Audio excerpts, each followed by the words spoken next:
इस कार्यक्रम के प्रायोजक हैं श्री निहाल चंद्र जी जैन, श्रीमती अचरज कुमारी जैन, श्री घेवर चंद्र जी जैन, श्रीमती कल्पना देवी जैन, श्रीमती सुनीता जैन, श्री विनय जैन, श्रीमती पूर्वी जैन, जयपुर, राजस्थान। माने ज्ञान एक बहुत चमत्कारिक सामर्थ्य है। ज्ञान में ध्यान होता है, इसलिए ज्ञान में पिक्चर बनाने की चेष्टा कर रहे हैं, ज्ञान में स्केच खींचने की कोशिश कर रहे हैं, ज्ञान में आत्मा का स्केच खींचे कि अमूर्तिक का मूर्तिक रूप कैसे स्केच बनेगा, कि जिस तरह से आकाश स्वप्रतिष्ठित है उसी तरह से आत्मा भी स्वप्रतिष्ठित है। क्या ख्याल में आ रही है क्या बात? आकाश जैसे स्वप्रतिष्ठित है वैसे आत्मा भी स्वप्रतिष्ठित है। नहीं समझ में आई बात? आकाश और आत्मा ये नहीं बैठी बात। योग सार ग्रंथ पढ़ रहे थे, अभी आप लोग पढ़ रहे थे ना बबी भाई, योग सार ग्रंथ पढ़ रहे थे अभी आप लोग, या परमात्मा प्रकाश पढ़ रहे थे?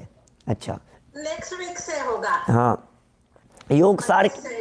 योग सार ग्रंथ योगेंद्र देव की 58 नंबर गाथा है और 57, 58 उनमें कई उपमाएं दी है आत्मा के लिए।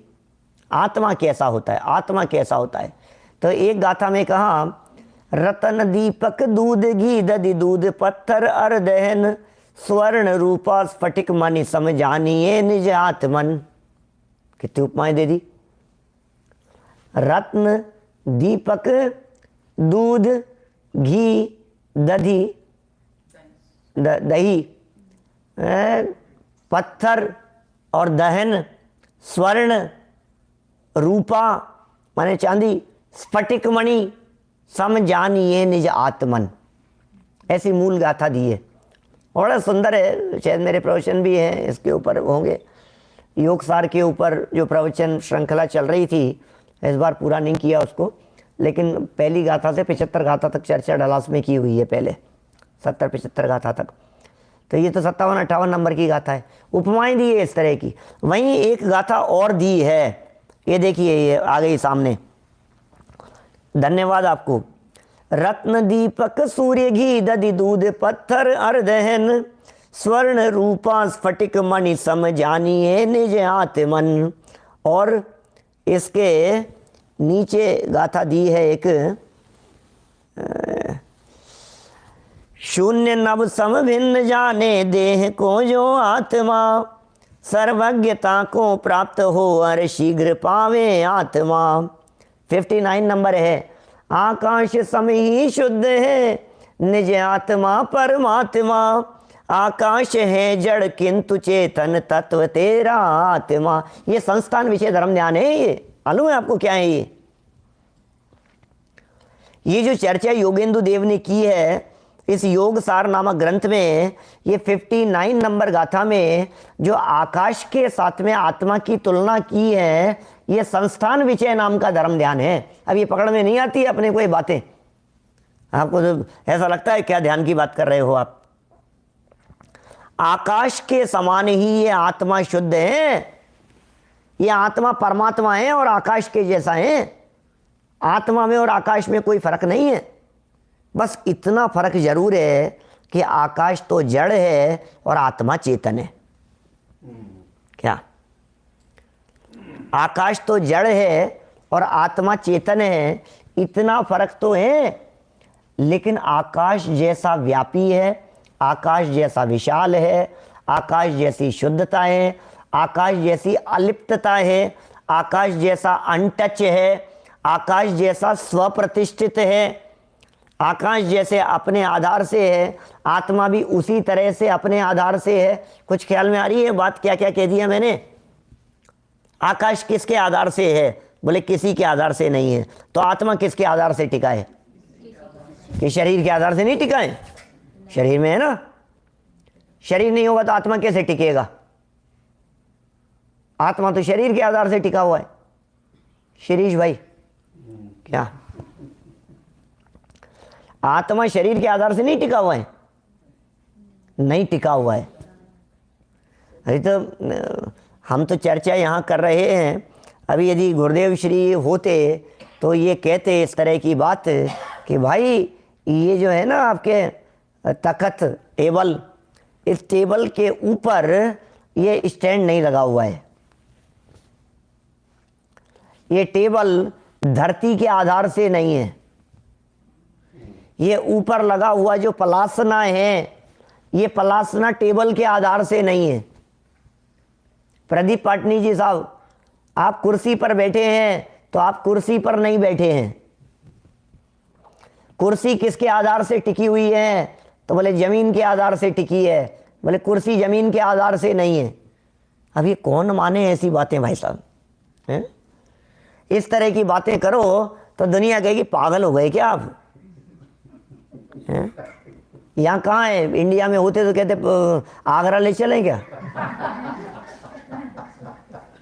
यहाँ का तो पता नहीं मुझे, आगरा जाने की बात कहते। कैसे कैसे उटपटांग बातें कर रहे हो आप? ये इसके आधार से नहीं है।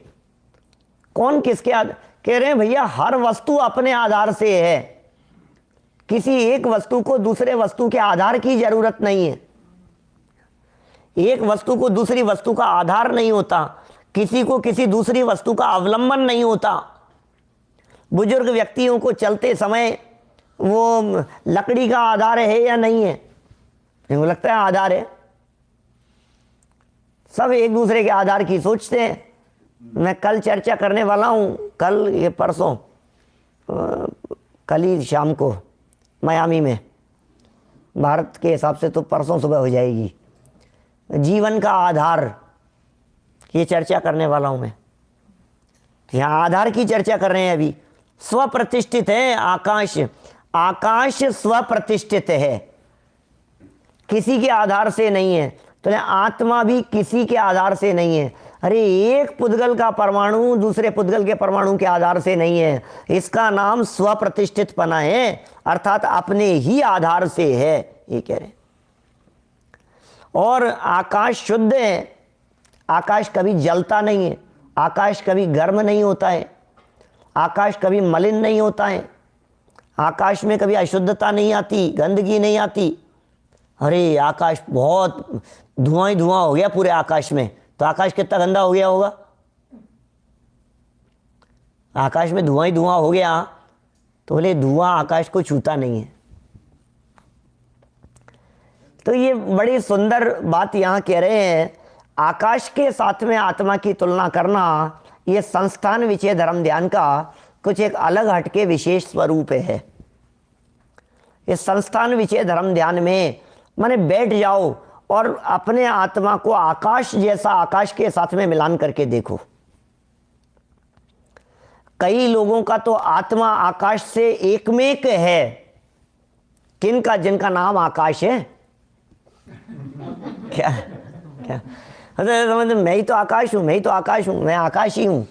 क्या आत्मा हूं कि आकाश हूं? आत्मा और आकाश, आज तो पंडित जी ने भी कह दिया आत्मा और आकाश एक ही है। तो अपन तो भैया सही है, अपनी तो मान्यता धारणा सही चल रही है। ऐसा नहीं है। वो नाम शरीर का है, यहाँ स्वरूप बतलाया जा रहा है। पांव जमीन के आधार से नहीं है, पांव जमीन पर नहीं है। इस बात को कौन मानने को तैयार होगा? अभी आप कहाँ चद्दर पर बैठे हैं, सोफे पर बैठे हैं, आप सोफे को टच नहीं कर रहे हैं। गिलास में भरा हुआ पानी गिलास को छूता नहीं है। हैं तैयार आप इस बात को मानने के लिए? बोलो। नहीं है ऐसी अनुपम बातें क्या? गिलास में रखा हुआ पानी गिलास को नहीं छू रहा है। मैंने अभी कपड़ा लिया, पर कपड़े को हमने पानी से भरी हुई बाल्टी में डाला तो कपड़ा गीला होगा या नहीं? हमने कपड़ा लिया, कोई भी कॉटन रुमाल, उस रुमाल को पानी की बाल्टी में डाला तो वो रुमाल गीला होगा या नहीं होगा? हो जाएगा, हो जाएगा ना? नहीं होगा? लाओ रुमाल लाओ। कपड़े गीले होंगे या नहीं? कपड़ों के ऊपर पानी गिरेगा तो, या पानी पे कपड़ा या कपड़े में पानी होगा या नहीं होगा? जो जो लोग कह रहे हैं नहीं होगा, मयूर जी एक बाल्टी पानी की लाना जरा। नहीं होगा, गीला नहीं होगा। हाँ हो जाएगा हो जाएगा। अरे ये गीला होता हुआ दिखाई देने पर भी वस्तु स्वभाव के नजदीक जाकर के देखा जाए तो कपड़ा कपड़े में है और गीलापन गीलेपन में है, पानी पानी में है और कपड़ा कपड़े में है। कपड़े में पानी नहीं आता है, पानी में कपड़ा नहीं जाता है, दोनों एक दूसरे को छूते नहीं है। बातें थोड़ी अटपटी सी दिखेगी, लेकिन यदि मैं एक स्टेप आगे जाकर के आपसे यदि प्रश्न करूं कि जो कपड़ा गीला हो गया है उसको धूप में सुखाओ तो कपड़ा सूख जाएगा ना? अब तो सूख जाएगा। कपड़ा सूखेगा कि पानी सूखेगा? हैं? कौन सूखेगा, कपड़ा या पानी? पानी सूखेगा। तो जो गीला होगा वो सूखेगा, कपड़ा गीला हुआ नहीं तो कपड़ा सूखता नहीं। क्या जो गीला था वो सूख गया, कपड़ा तो सूखा ही था। ये बात समझ में नहीं आती है हमारे को। माने हर वस्तु का अपना निजी परिणमन है, हर वस्तु अपने निजी आधार से है। हमने हाथ उठाया और पीछे परछाई पड़ गई, क्या थोड़ी परछाई दिख रही है क्या आपको? तो ये इस परछाई में हाथ का कुछ नहीं। यहां दिख रही है परछाई इस जगह, हाथ का क्या है? ये परछाई किसकी है बताओ? परछाई हाथ की नहीं है? परछाई हाथ की है या नहीं है? नहीं है। क्या ये यूपीएससी आईएएस वाले प्रश्न नहीं है, ये जनागम के प्रश्न है। क्या प्रतीक भाई सेमारी, ये प्रश्न सच में ये विचार चिंतन करने के लिए है। ये प्रश्न एक वस्तु के ऊपर दूसरी वस्तु चढ़ती नहीं है, एक वस्तु दूसरी वस्तु के आधार से रहती नहीं है। उनकी जो पवित्रता है, वस्तु की पवित्रता, वो बराबर बनी रहती है। आत्मा किसी पर वस्तु को छूता नहीं है, आत्मा सदा काल अनटच रहता है। मैं कई बार साधर्मियों को कहते समय ये कहता हूँ कि शरीर में आत्मा है या नहीं है, कि हाँ शरीर में तो आत्मा है। तो शरीर में आत्मा है तो आत्मा ने शरीर को छुआ या नहीं छुआ? मतलब बातें तो यहाँ प्रवचन सभाओं में तो ऐसे बात जवाब निकलते हैं, क्या नहीं शरीर आत्मा को छूता ही नहीं है। क्या शरीर तो बिल्कुल अलग है, आत्मा बिल्कुल अलग है, ऐसे ऐसे जवाब निकलेंगे। और फिर यहाँ से बाहर निकलने के बाद में पता नहीं कहाँ चला जाता है वो सब। शरीर और आत्मा अलग अलग है, छूता नहीं है ना। इसके लिए एक बहुत बड़ा तर्क मैं देता हूँ हमेशा समझने समझाने की दृष्टि से, कि शरीर को यदि आत्मा ने छुआ होता, क्या आत्मा ने यदि शरीर को छुआ होता तो शरीर से निकलते समय आत्मा रेड कलर का होकर के निकलता, क्या खून से लथपथ होकर के निकलता।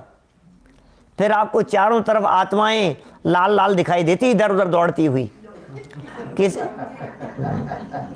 और शरीर से आत्मा निकल करके जाता तो फिर वो जब निकल करके जा रहा होता तो आपको खून के ड्रॉप्स गिरे हुए दिखाई देते निकल करके जाते समय।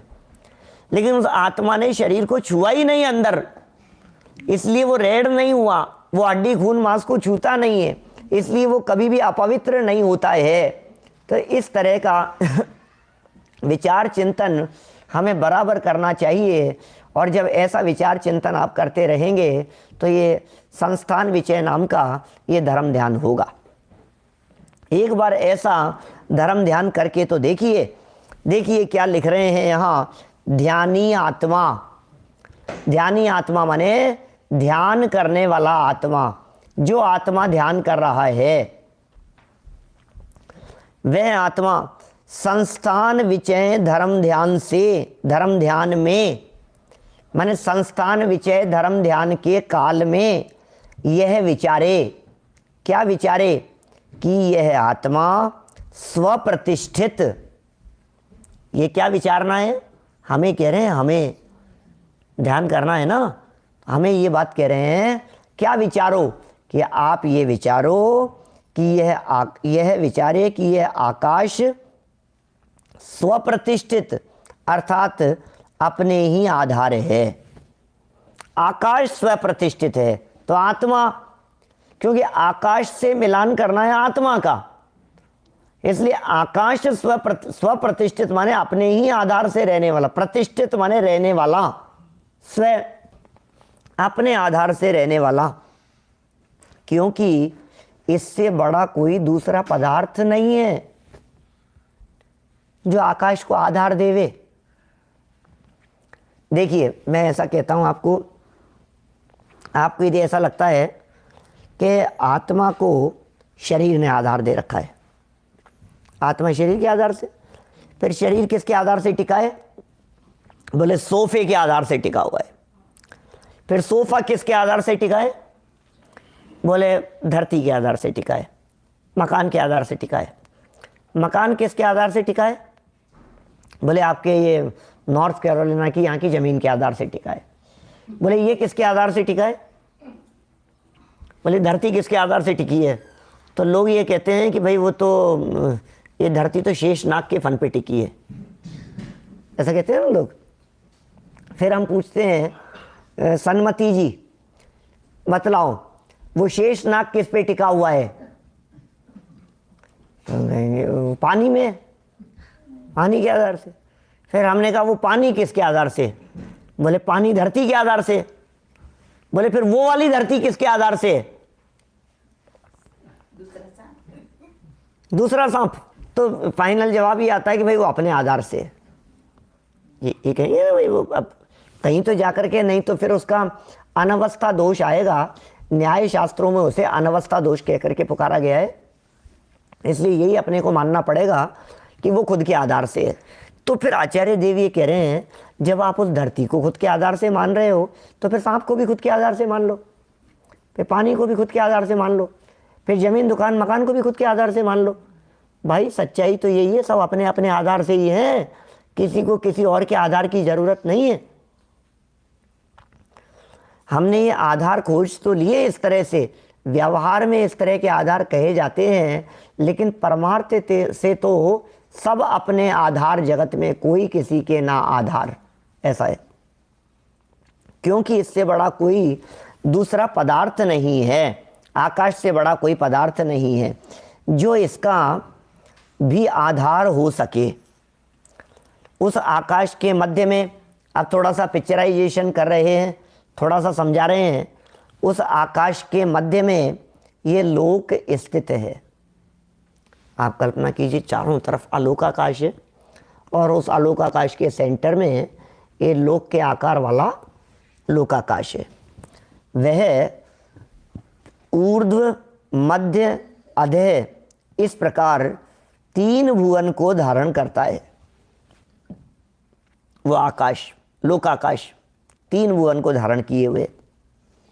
अधो लोक वेत्रासन के आकार है, मध्य लोक झालर के आकार है, उसके ऊपर ऊर्ध्व लोक मृदंग के आकार है। इस प्रकार 3 लोक की रचनाएं हैं। आपके कुछ ख्याल में आएगा 3 लोक की रचना कैसी है? 3 लोक देखा क्या आप लोगों ने? नीचे दोनों पैर फैलाकर कमर पर हाथ रखकर जो एक आकार बनता है वो आकार है लोक का। और ऐसे लोक में कौन रहता है, ये सब लोक के बारे में मैं ऐसा भी कह सकता हूँ, 12 भावना में जो लोक भावना का चिंतन है वो यहाँ कराया जा रहा है। लोक के बारे में चिंतन करो। तो कह रहे हैं यहाँ पर देखो ये सब हो गया, अब इसमें धीरे धीरे बतलाते हैं कहाँ कहाँ कौन रहता है। 3 लोक की रचना है।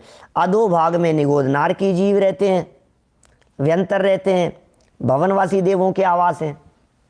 नीचे नरक में, नरक पृथ्वियों में कौन कौन रहता है? थोड़ी सी जानकारी भूगोल की करा रहे हैं। नरक पृथ्वियों में कौन कौन रहता है? नारकी जीव रहते हैं। और कौन रहता है? भवनवासी रहते हैं और व्यंतर भी रहते हैं और निगोदिया भी रहते हैं। धरती से नीचे जाओ तो भवनवासी और व्यंतर देवों के स्थान, निवास स्थान इस धरती के नीचे हैं। अपने को पता ही नहीं, देव लोग नीचे भी रहते हैं कि हाँ, नारकियों के बीच में कि हाँ क्या फर्क पड़ गया, जाते आते भी रहते हैं वहाँ पे। कभी कभी ऐसा भी लगता है उन नरक पृथ्वियों पर कोई देव रहते हैं तो बेचारे कितनी तकलीफ पाते होंगे ना वो देव, नहीं? क्योंकि नरक का तो वातावरण बहुत खराब है। नरक में तो तहाँ भूमि पर सद किसो, 2-3 दिन पहले शैडाला में बतलाई थी आपको बात। वहाँ की भूमि को स्पर्श करने से ऐसी वेदना होती है, करोड़ों बिच्छुओं ने डस लिया हो। तो कोई देव लोग भवनवासी यंत्र वहाँ जाते हैं बेचारे, तो उनकी क्या हालत होती होगी? बोले बिल्कुल नहीं होती है। उसका कारण क्या है? उसका सबसे बड़ा कारण यह है कि वो दोनों के एरिया सेपरेट हैं। भवनवासियों के अपने सेपरेट एरियाएं हैं, व्यंतरों के अपने सेपरेट निवास स्थान हैं, और इसी तरह से जो नारकी हैं उनके रहने के बिल्कुल सेपरेट स्थान हैं। माने वो साथ में नहीं है, माने ऐसा कोई कॉमन नहीं है कि हॉल में ले जाके पटक दिया हो, यहीं भवनवासी भी रह लो, नारकी भी यहीं रह लो। नहीं नहीं भैया, सबका अलग अलग स्टैंडर्ड है। नारकियों के साथ में नारकी रहेंगे, भवनवासियों के साथ में भवनवासी रहेंगे, इस तरह का है हिसाब किताब। और रही बात इस तरह की कि नारकियों के बीच में वे भवनवासी जाते हैं यानी कि जाते हैं। असुर कुमार जाति के देवों का उल्लेख तो बहुत जगह पर आप लोगों ने पढ़ा सुना होगा कि वो अम्बरीश जाति के जो देव हैं भवनवासी, वे नारकियों के बीच में चले जाते हैं संबोधन करने के लिए, लड़ाने भिड़ाने के लिए। नरक के वातावरण में ऐसी परिस्थितियां बनती है, वहाँ नारकियों के बीच में लड़ाते हैं, भिड़ाते हैं, कोई इस तरह के खोटे काम करते हैं, ये सब होता है नरक में। तो अब फिर वही प्रश्न खड़ा होता है कि जो भवनवासी नरक बिल में प्रवेश कर गए उनके घर में, उन्हें तकलीफ होती है या नहीं? क्योंकि उदय दोनों का अलग अलग है, और नरक भूमि को स्पर्श करने से इतना दुख होता है तो देव लोगों से स्पर्श ही नहीं करते होंगे। और यदि उस भूमि को स्पर्श भी करते हो, मान लो वहाँ जाके खड़े होते हों, तो भी उनको वेदना नहीं होती। माने जैसे नॉर्मली यदि मैं कुछ एग्जाम्पल देने की बात करूं आपसे कि पागल खाने में सब पागल ही पागल होते हैं। हाँ, पागल खाने में सब पागल ही पागल होते हैं, इसमें क्या है? उसका नाम ही पागल खाना है, तो वहाँ तो सब पागल ही होंगे ना। तो वहाँ रहने वाला स्टाफ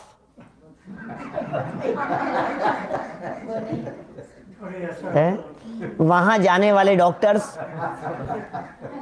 हैं, वो थोड़ी ना पागल होंगे। तो आपने तो कहा कि ये क्या है, बाहर से निकल रहे थे तो बोले ये क्या है? बोले ये पागल खाना। बोले पागल खाना क्या होता है? बोले जहाँ पागल रहते हैं। तो फिर एक दिन कोई ट्रेन में सफ़र कर रहा था साथ में, और फिर वो बाद में गाड़ी में आया, टैक्सी में साथ में था, वहीं उतरा कि कहाँ रहे? हम यहीं रहते हैं। अच्छा आप पागल हो? कि नहीं नहीं मैं पागल नहीं हूँ भाई। क्यों? कि यहाँ तो पागल ही रहते हैं, कि वो स्टाफ वाले हैं, डॉक्टर भी हो सकते हैं, वो उनको संभालने वाले भी हो सकते हैं, हो सकता है, मतलब वे पागल नहीं है। मैंने नारकियों में भी इसी तरह की बात लगाना, वहाँ भवनवासी चले गए तो वे भवनवासी उनके तकलीफ़ को भोगते नहीं हैं। दूसरे एग्जाम्पल से बात करें तो हॉस्पिटल की बात करो, वहाँ सब दुखी ही जाते हैं ना। हॉस्पिटल में तो बीमार लोग ही रहते हैं, हॉस्पिटल में कौन लोग होते हैं? लेकिन हॉस्पिटल में चक्कर लगाने वाले डॉक्टर भी तो नहीं है। तो इसका मतलब यह है कि हम ऐसा नहीं कह सकते हैं कि वहाँ सब दुखी ही होते हैं। ऐसे ही यहाँ अपन विचार कर रहे हैं कौन जीव कहाँ कहाँ पर रहता है, ये संस्थान विषय के बारे में थोड़ा सा बताया जा रहा है। लोक की रचना बतला दी, अधोभाग में नारकी जीव रहते हैं, नीचे लोक के नीचे वाले हिस्से में। इस कार्यक्रम के प्रायोजक हैं श्री निहाल चंद्र जी जैन, श्रीमती अचरज कुमारी जैन, श्री घेवर चंद्र जी जैन, श्रीमती कल्पना देवी जैन, श्रीमती सुनीता जैन, श्री विनय जैन, श्रीमती पूर्वी जैन, जयपुर राजस्थान।